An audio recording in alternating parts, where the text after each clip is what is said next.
In the dying light of a burning red western sunset, people say the desert keeps two things buried forever: love and secrets.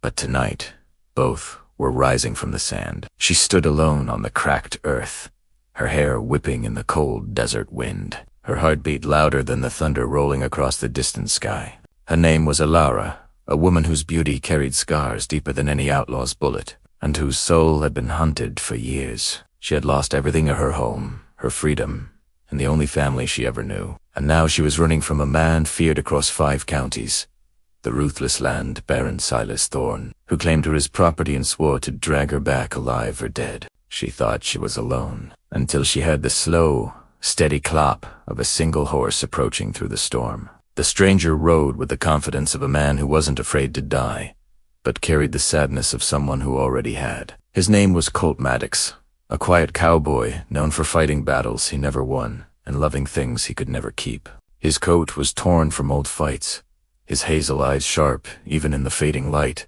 and a thin line of dried blood ran down his hand, evidence of a past he didn't talk about. When he saw her trembling in the storm, he pulled his horse to a stop and whispered, "You ain't supposed to be out here alone." Not tonight. She didn't trust him. How could she? Every man she had met either lied to her, used her, or hunted her. But there was something different in the cowboy's voice, something that felt like safety, something dangerous for both of them. The wind howled, the storm cracked open, and suddenly they were running, 2 strangers, bound by desperation, a ruined mining camp where every creaking board, every shifting shadow, felt like Silas's men waiting to strike. As they hid inside an abandoned cabin, lightning flashed, revealing Colt's face just inches from hers. His breath was warm, steady, and full of fear he was trying to hide. "Why is he after you?" Colt asked. Alara hesitated. Her lips trembled. "Because I know his secret that could destroy him. And now he wants me gone." Colt's jaw tightened. He didn't walk away. He stepped closer, placing himself between her and the window as silhouettes appeared outside, 3 riders searching the camp, lanterns swinging in the storm. The cabin walls trembled as they whispered her name into the night. Colt reached for his revolver, fingers steady, voice low. "If they come in, I'll buy you enough time to run." But she grabbed his hand, tears shining in her eyes. "I've run enough. I won't leave you." And in that moment, the storm outside became nothing compared to the one inside their hearts. When the door burst open, Colt fired the first shot, and the world erupted. Thunder, bullets, shattered wood, boots pounding the floor. Alara fought beside him, swinging a rusted lantern that exploded across the room in a shower of fire. The men fled, leaving their horses behind, disappearing into the desert darkness. But the danger wasn't gone.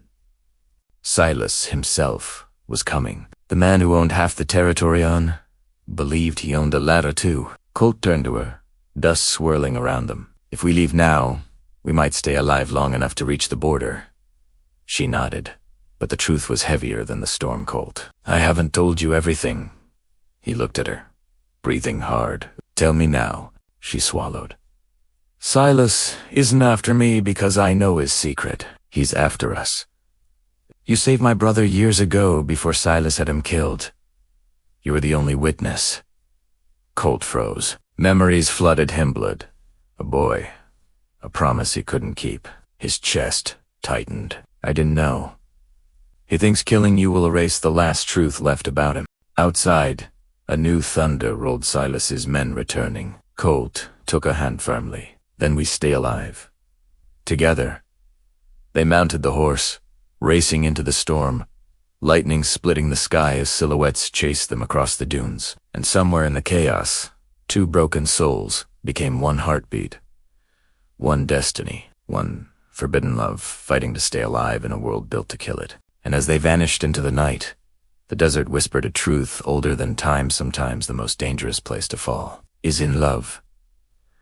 What would you do if love meant running for your life? Tell me in the comments. Thanks for watching, and if you enjoyed this story, be sure to subscribe for more.